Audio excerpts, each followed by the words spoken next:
রাষ্ট্রায়ত্ত সংস্থাগুলো বন্ধ হয়ে যাচ্ছে, পার্লামেন্টের জন্য তারা আওয়াজ উঠিয়েছে, তারা ওঠাবে না। কারণ তাদের যে ভিশন, তাদের যে বিকল্প কর্মসংস্থান তৈরি করা নয়, তাদের বিকল্প একটা প্রজন্মকে নষ্ট করে তাদের হাতে তলোয়ার তুলে দেওয়া, তাদের বিকল্প একটা প্রজন্মকে নষ্ট করে ধর্মের নামে লেলিয়ে দেওয়া, যাতে সমাজের মধ্যে তারা ধর্মের নামে দাঙ্গা একদিকে করতে পারে, দাঙ্গা জ্বালাতে পারে, আর অপরদিকে আদানি আর আম্বানির মতো করোড়পতিরা, কর্পোরেটরা আমাদের দেশকে লুট করতে পারে। এই বিভাজনের রাজনীতিকে, এই রাজনীতিকে আমাদেরকে পরাস্ত করতে হবে। रानीगंज में बेकारी के खिलाफ SFID-YFI का प्रदर्शन, जमकर बरसी ओइशी घोष। रानीगंज बढ़ती बेरोजगारी के खिलाफ अपनी आवाज बुलंद करते हुए SFI और DYFI के कार्यकर्ताओं ने रानीगंज में बेकारी विरोधी दिवस मनाया। डॉल्फिन मैदान से शुरू हुई यह विशाल रैली CR रोड और बड़ा बाजार होते हुए नेताजी स्टैचू पर संपन्न हुई। इस अवसर पर मुख्य वक्ता SFI की अखिल भारतीय सचिव ओइशी घोष ने राज्य की तृणमूल सरकार के 15 साल और केंद्र की भाजपा सरकार के 12 साल के कार्यकाल की कड़ी आलोचना की। उन्होंने कहा कि दोनों ही सरकारें युवाओं को रोजगार देने में विफल रही हैं और केवल भ्रष्टाचार व सांप्रदायिकता की राजनीति कर रही हैं। रैली में CITU नेता हेमंत प्रभाकर सहित रानीगंज के कई वरिष्ठ नेता और भारी संख्या में युवा छात्र मौजूद रहे।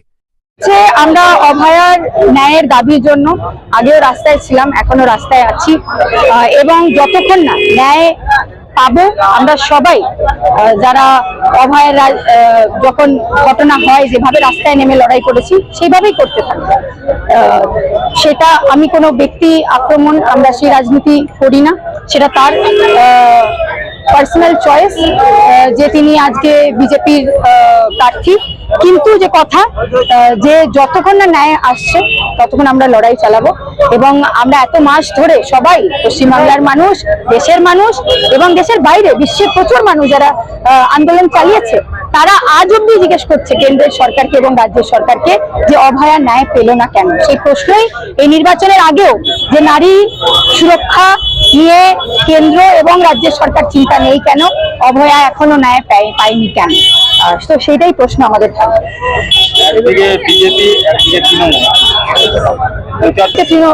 তৃণমূল নয়, একদিকে বিজেপি তৃণমূল একসাথে, আরেকদিকে বাংলার সাধারণ মানুষ। কারণ আমি কথাটা বলছি, রাজ্যের মধ্যে গোটা 15 বছর আমরা দেখতে পেরেছি যে বিজেপি হোক তৃণমূল হোক, তারা এই রাষ্ট্রায়ত্ত সংস্থা বাঁচানোর জন্য, ছোট মাঝারি শিল্প কারখানাগুলো বাঁচানোর জন্য কোনো কাজ করেনি।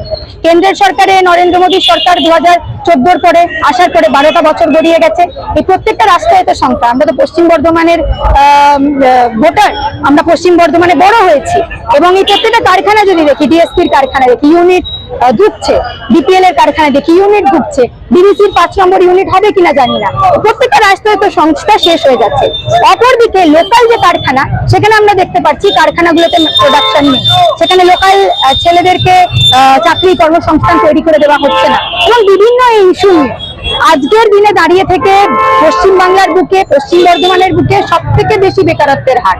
এবং এই প্রশ্ন আমরা এই দুটো উভয় দলের কাছে রাখতে চাই যে গোটা 15টা বছরে রাজ্যের সরকার কর্মসংস্থান তৈরি করতে পারলো না কেন? 8,000-এরও বেশি স্কুল বন্ধ।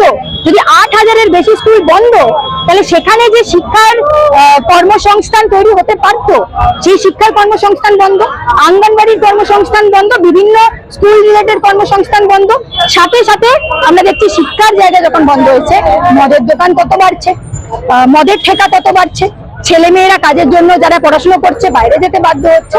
তো আমাদের প্রশ্ন, আমাদের দাবি সিধা, সাধারণ মানুষ একদিকে লড়াই করছে কর্মসংস্থানের জন্য, ভালো শিক্ষার জন্য, স্বাস্থ্যের জন্য, সামাজিক সুরক্ষার জন্য, আমরা সেই লড়াইকে এগিয়ে নিয়ে যাচ্ছি। অন্যদিকে বলতে চাই যে যারা MLA হচ্ছে তাদেরকে তো শুধু কাট আউটে দেখা যায় নির্বাচনের সময়, এবং পুরো 5টা বছরে তাদেরকে কাট আউটেই দেখা যায়।